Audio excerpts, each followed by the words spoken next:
好，7到9节很短哈，我们用齐声的方式，齐声，一起来。第7节，同行的人站在那里，说不出话来，听见声音却看不见人。扫罗从地上起来，睁开眼睛，竟不能看见什么。有人拉他的手，领他进了大马色，3日不能看见，也不吃，也不喝。请你们再来一次。同行的人站在那里，说不出话来，听见声音却看不见人。扫罗从地上起来，睁开眼睛，竟不能看见什么。有人拉他的手，领他进了大马色，3日不能看见，也不吃，也不喝。好，我们承接上礼拜，当扫罗在大马色被神触摸开始，他扑倒在地。主问他说：“你为何逼迫我？”扫罗不懂，也不知这一个说话的人是谁。他反问耶稣说：“你是谁？”耶稣回答他说：“我就是你所逼迫的耶稣。”这是扫罗第一次从耶稣所获得的直接启示。我们来说，打开你的周报，启示分为哪2种？我们说，如今基督徒，也就是我们现在，当然我们在我们生命里面开始受洗之后，有圣灵为我们的印记。我们现在做任何的事，都开始过着启示的生活。所以你不能不懂什么是启示。启示就是神跟我们所说的话。启示分成2种，第一种叫做直接的启示。直接的启示包括神自己向你说话。直接的启示包括神透过天使，透过像加百列、利百加来到你的生命当中，亲自向你说话，这也属于直接的启示。再来，透过异象、异梦，甚至透过圣经，这都属于直接的启示。再来，启示的第2种叫做间接的启示。好，什么是间接的启示？这一种最多哈。直接启示能够领受直接启示的人不太多，因为我们的安静不够。当我们的安静不够的时候，神直接向我们说话，我们很难领受的。不是神，我们在说，不是神不向你说话，不是神只特定跟某一个人说话，不是哦。如果你有3个孩子，你会不会只跟大儿子说话，不跟小儿子说话？那好。再说，你为什么有3个儿子？你常常跟大儿子说话，比较少跟小儿子说话，有什么样的原因？有什么样的原因？我再重复，如果你有3个孩子，我想照正常来，3个孩子你会向3个孩子都说话，对不对？有没有说父母不跟哪一个孩子说话的？激烈仇人哈。你不可能不向3个人，其中1个人不说话。但是事发长大之后，你为什么特别喜欢向某一个人说话？为什么？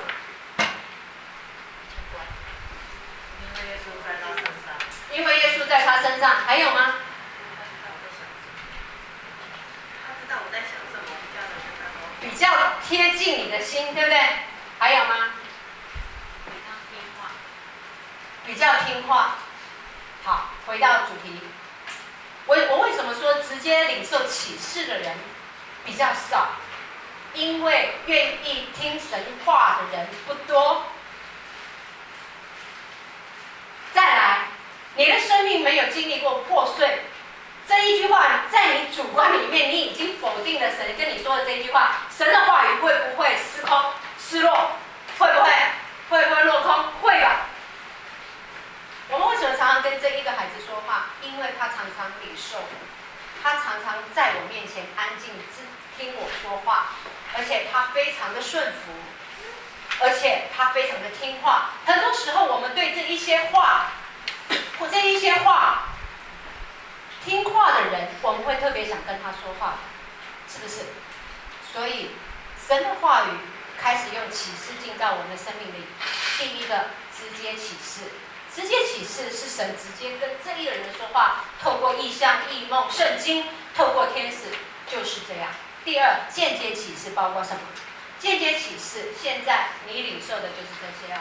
透过属灵的人，甚至透过你身旁的人、身旁的好友、属灵的同伴，透过你的儿女啊，也透过老师，透过带领你的人，甚至透过刚才我们说的诗歌。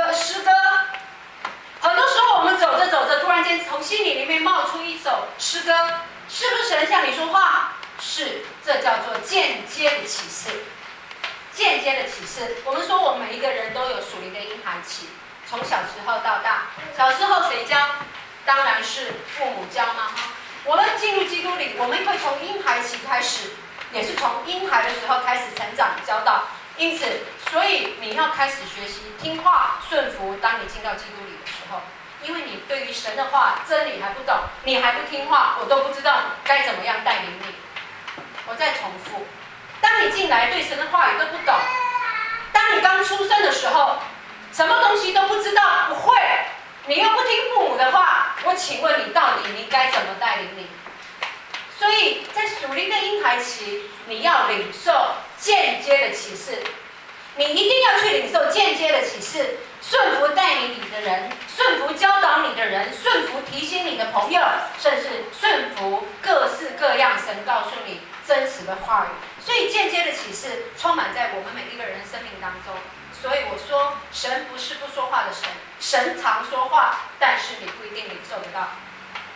神常说话，但是你不一定听，以至于你没有办法进阶到直接启示里。因为从小地方你不顺服，当神一个直接启示，玛利亚，你要从圣灵感孕不爱。我想这些人无法为神所使用。神会拣选玛利亚，神清楚知道玛利亚是一个蒙大恩有福的女子，因为她非常的顺服，是吧？所以如果我们要常常领受直接的启示，第一，我们要常常安静在主的脚前；第二，我们要常常成为一个顺服的人；第三，照着主的话语真的去执行。再来，今天神直接的启示告诉扫罗说：“我就是你所逼迫的神。”开始，当他说了这一句的时候，开始让扫罗亲身去经历他了。神开始一步一步建造扫罗的信心，让扫罗真认识他，也让他知道扫罗在神面前所领受的旨意。好，第七节，我们一起来。同行的人站在那里，说不出话来，听见声音却看不见人。我们回到上礼拜所说的，扫罗现在要进入大马色去，旁边有没有同行的人？有。当神触摸到扫罗的时候，旁边的人发生什么事？注意这一节，旁边的人他们站在那里，说不出话来，听见声音却不看见人。好，当扫罗被击倒在地的时候，旁边跟随的人是什么样的状况？请好好把这一节经文里面，他旁边跟随的人同伴是一个什么样的样式？站在那里还是倒的？站在那里。扫罗是倒的还是站着的？倒的哈，所以扫罗是倒的，旁边的人是站着的，然后站着的人身上发生什么事？突然间说不出话来了，突然间被到啊！再来，听见声音，有没有耳聋？没有。再来，眼睛发生什么事？看不见。这是什么样的人？再形容一次，再想一次，站在那里，然后呢，眼睛看不见，好，就只好闭起来。再来，只听见，拿出你的耳朵来。再来，还有什么样的现象？说不出话来，好，嘴巴要闭起来。好，就这样结束。旁边的人就是现在这个样子，但是他听得见声音。当神跟扫罗在对话的时候，这些人有没有听到？有，只是没有看清。大光之下，人，你有没有想到旧约一句话：人非圣洁，不能见神。这些人看不见神，但是他却真实的去听见、经历神的话。神告诉他：我是你一直以来所逼迫的。这些人都听见了，扫罗也听见了。此时第8节，被扑倒的扫罗发生了什么事？第8节，请大家一起来。扫罗从地上起来，睁开眼睛，竟不能看见什么。有人拉他的手，领他进了大马色。本来扑倒的扫罗，扑倒之后，因为大光使得他的眼睛看不见，或许他闭了起来。现在他睁开了眼，却看不见任何的东西。你记得，如果你今天要往北部去，突然在路上，你脚残缺，甚至眼睛看不见，你第一个想法会如何？继续往前，还是打道回府？看不见哦。你原本要往北部，甚至你定义要往哪里去，你突然间眼睛看不见，事情大不大？事情大不大？眼睛哦，很大了，对不对？通常你会如何的反应？你现在是否继续前去？我不知道你怎么去回府比较容易，你会打道回府多吧？我想在生命当中，扫罗心里面想到的是打道回府，因为他要去做的事，只是要逼迫所有的基督徒把他们下到监狱里面，那不是必要所做的事。但是他记得耶稣告诉他起来进城去，意思在他眼睛看不见的时候，他还记得神告诉他的一句话，也就是我们上礼拜所说的，不管你所领受的合不合理，不管你领受的在你主观里面你是否能够接受，你仍然要顺服神的话，起来进城去。因此当扫罗在突发事件里面遇见他眼睛实在看不见了，但是他第一个念头不是打道回府，而是真的进到城里面，继续的往前往大马色前去。第9节，这时的扫罗发生了一件事情。第9节，一起来。3日不能看见，也不吃，也不喝。在此时，扫罗一直都看不见。看不见的情况当中，有同伴一直带领进到大马色。这3天里，在大马色的这3天里，他不吃不喝，这是一个什么样的样子？这是一个禁食的方式。我再问，禁食的方式，有人仍然不知道禁食是什么样的方式。禁食的方式大致上有3种啊。第一种叫做完全的禁食，特别在周报里面你们把它写下来。完全的禁食，也就是不吃不喝，连水都不喝哦。我想很多人经历过40天，包括耶稣，但是我要告诉大家，不吃不喝需要有特别的带领，也就是神直接的启示，直接的带领。不吃不喝不符合常规，如果没有神的同在，摩西被调到山上40天，经历神，那是有神的带领的。不吃不喝，人身上没有水分，大概2天到3天，你可能会虚脱而死。所以不吃不喝，请不要随意做这件事情，除非你真的有从神领受。不吃不喝，这叫做完全的禁食。第二个禁食叫做标准的禁食。什么是标准的禁食？也就是不吃，但只喝流质的东西，包括水，包括果汁是可以的，只是没有固体的食物。标准的禁食，这是第2。第3，禁食的方式，部分的禁食。部分就是有些东西我吃，有的东西不吃，就像但以理禁食法。但以理禁食法，它是怎么样禁食的？它只吃素菜，喝水，也就是不吃肉不吃鱼，这叫做部分的禁食。好，所以很多人为什么要禁食？我说为了攻克己身。有一件事情是自己的，通常为别人禁食，除非你真的是出于爱，为他祷告，但是不出于控管辖制。禁食最多为着自己。有一件罪恶的事，你一直断不开。比如说，喜欢看色情影片的人，喜欢自己肉体享受的人，今天肚子饿了，就可以禁止你去做这一件事情，因为肚子饿大于这一些不该做的事。如果你是为了刻苦己身，你可以用禁食的方式。今天我说，扫罗在突然间遇见了神，神让他无法看见。这3天里面，他不吃不喝，完全的禁食，看起来似乎只是不吃不喝，但是你知道这3天建造了扫罗这一生开始用心来亲近神的时刻吗？当我们不吃不喝，你知道这3天对扫罗是一个非常重要的阶段。这一个属灵的遇见、触摸是多么重要的一个阶段。你知道，人一直在嘈杂的生活当中哈，我们一直在嘈杂的生活当中，我们会很执着去做一件事情，你知道吗？修差，你很少会在主的面前去询问。这件事情是你能力所及，你就会马上去做，对不对？我说保罗的能力、恩赐、聪明胜过众人，因此他就是执着要去抓，甚至他执着耶稣是假的，人不可能死而复活，他执着，他没有办法安静下来与神连结，你知道吗？他失去了依靠神、亲近神的时间，甚至保罗一直以来在知识上去追求，在他有丰富的神学知识。律法他操懂，诫命他操懂，他一直在知识上做追求，甚至只热心的做一件事情，就像 IS 现在热心的在做这一件事情，逼迫基督徒，就在他的手中，也一直热心在做这一件事情。你有没有一直执着在做的一件事情？你知道吗？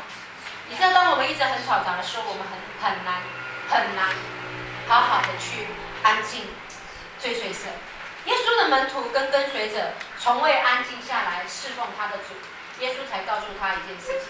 你知道，耶稣带领门徒的时候头很大，因为这些人所有的眼目看着耶稣，但是忙着却很少安静下来亲近耶稣。约翰福音第5章39节到40节，翻开你的圣经，我没有打。这一节经文就是我进入基督里面亲近神非常重要的一节。约翰福音第5章39到40，这一节经文非常的重要，看起来好像没什么，但是在扫罗的身上，为什么记载了这一件事情？约翰福音第5章，翻到了吗？39节到40节，一起开声。你们查考圣经，因你们以为内中有永生，给我做见证的就是这经。然而你们不肯到我这里来得生命。好，看清楚，哪里有生命？耶稣。圣经里，我们拼命在追求知识，我们拼命在做活动，我们拼命在服侍，我们以为在内中有永生。耶稣亲自告诉你，你们却不肯到我这里来。扫罗的生命反映这一件事情。一直以来，他认识圣经，他认识律法，他以为他得着了永生。耶稣告诉他，你不认识我，而且你一直在逼迫我。他说，圣经是为神做见证，圣经是为耶稣做见证，解释耶稣神的创造、神的爱跟神一生对我们的真理、行为的准则，甚至我们该为人处事，该怎么样活在神所预备的生命当中。我说是一个轨道，但是不代表我认识圣经我就得着永生，错，大大的错了，大大的错了。神告诉我们，然而你们不肯到我这里来。耶稣要我们到他那里去，你才有办法得生命。如何到耶稣那里去？耶稣告诉我们要到他这里来。为什么我们教会要叫葡萄树教会？也就是引导大家进到连结于耶稣基督里。阿们。阿们。得永生乃是连结进到耶稣基督里，英文叫做 in。但是我们看见很多的基督徒都在外面，很少人真实的去触摸进入耶稣基督里。你说对不对？真的进入，什么是真的进入？我想不仅保罗，现在多少的基督徒都真的错了。一直在忙碌外面的追求活动，甚至我一天到晚都在读经，但是就是没有进到基督里。怎么真的进入基督里呢？我要说，你想知道怎么进入基督里吗？我们有问题就要找到答案，给人答案，不是制造问题的人。你知道如何进入基督里？你知道如何是耶稣所说的来到我这里得生命吗？原来，耶稣所说的进入基督里，就是你的生命连接于耶稣基督。生命怎么连接于耶稣基督呢？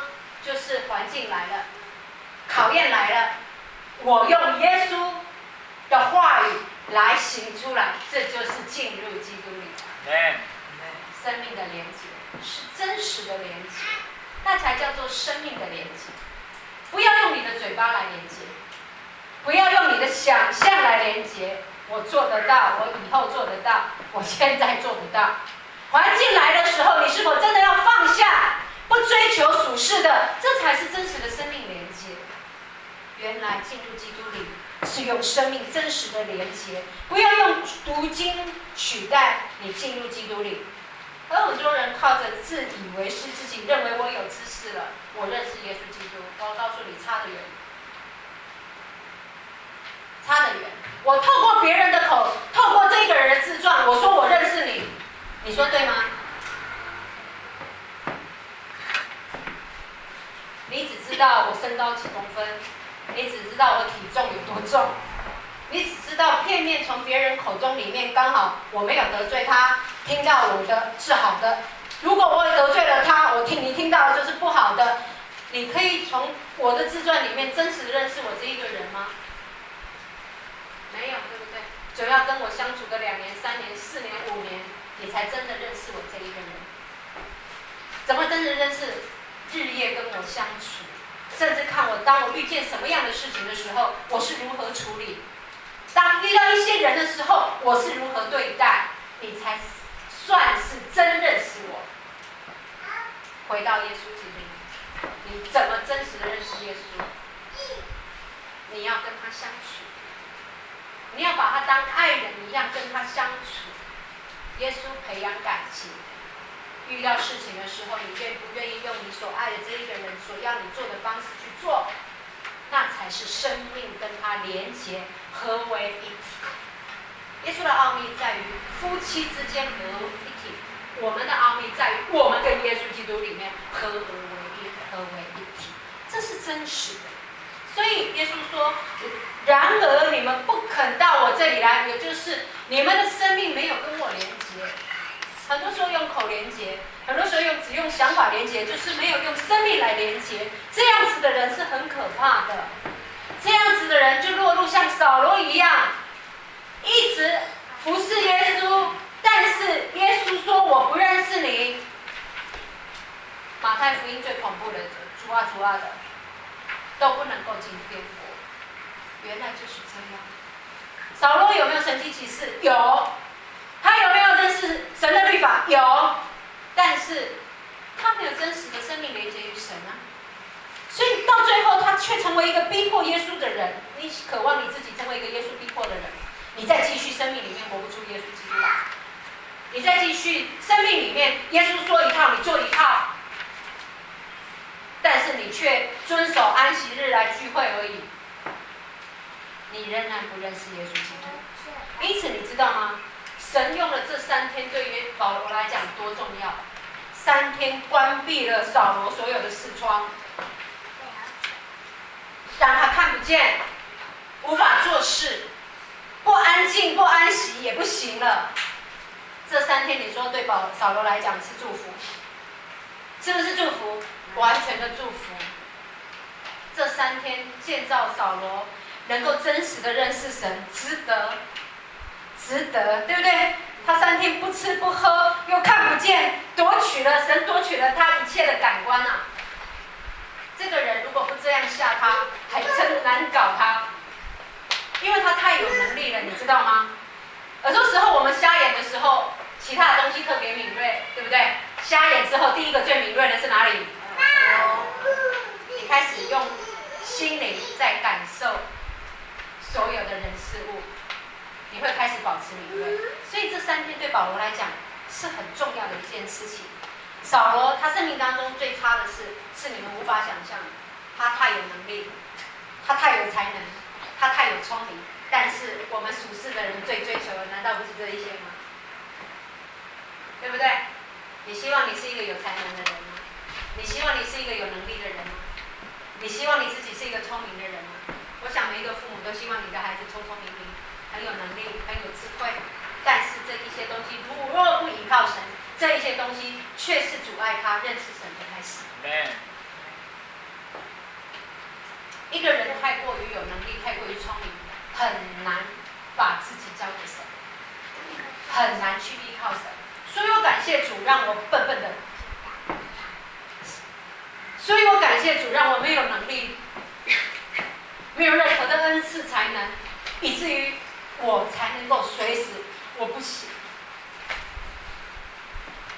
扫罗生命当中，直到完全被神关闭了他的视窗，关闭了他所有的感官，那时候他才真实的认识神。这3天，他只能来到主面前。所以很多时候，疾病来找你的时候，我记得以前有一个长辈告诉我，他一直忙于教会的事工，他说他多想能够住院去住几天，唯有住院的时候才能够使他安静。这很可悲，对我们这一个好手好脚的人，好好人叫你安静，你就不爱安静，因为你无才调安静，因为你可以动。这就是很糟糕的我们的肉体。我们肉体很糟糕的，就是没有办法安静下来，没有办法坐在那里，坐在主的脚前进入基督里。所以你知道，这3天让他能够完完全全的来到主面前的时刻，他的心开始贴近了神，他的心开始贴近了神。在这安静的时刻，你想他会想什么？在安静的时刻，扫罗会开始想：我以前怎么样去逼迫教会？我以前做了什么事情拦阻了人信耶稣？他是在安静的时候，他会想很多这一生他所做的错误的事。他会想到他曾经看见人在丢石头的时候，他在那边拍手鼓舞。这都是一个安静的时刻，神带领我们进入以前错误的行为、错误的服事、错误跟神抵挡。你知道你需要安静的时刻吗？你知道我们都需要安静的时刻。我们说如果没有安静，就在以前错误的决定那一些事情。如果当下安静的时候，你会这样选择吗？当下你真的安静的时候，你还会做出这一件事情吗？安静是一件非常重要的事。安静能够帮助我们更快速的完成工作，你说对不对？忙碌的时候，我们理不出个头绪。但是当你把忙碌的事情放在那里，退下来，先想好我该一步一步怎么样来做。简单来讲，有煮饭的人就知道，煮饭的人为什么有些人煮饭很快，有些人做2点钟煮一个煎菜那个荷包蛋出来，娘娘。为什么？真的会煮饭的人，你会看见半个小时到1个小时已经满汉全席。因为我们会把难熬的，甚至需要时间的先弄，对不对？再整理其他的食物。一个人一定要安静，想清楚该怎么做，寻求神之后去做，会达到最快速而且最完美。我们真的是需要安静。安静才能够让神来引导，安静才能够领受神的话。这是神今天给我们最大的话语。一个人真实的大彻大悟的领受，是在破碎之后。我们说破碎，我常常听见哪一个传道人突然间孩子死亡，然后哪一些被神大大使用的人，都是生命当中遇见一个很大的破碎，他才被神得着。破碎很重要，为什么？因为破碎的时候，你会什么都不想做。破碎之后，你会看见自己能力的不足。破碎的时候，这个不想做，只会想在那边一直哭，一直哭，一直哭，然后开始在那边懊悔，开始在那边有很多很多的想法。这就是神在破碎之后让你得着的安静。周报里面的第5题，我问过一个人，他说：“你经历过破碎中的安静吗？”或许你看见这一句话，你不知道真实的意义，也就是一个人没有办法安静。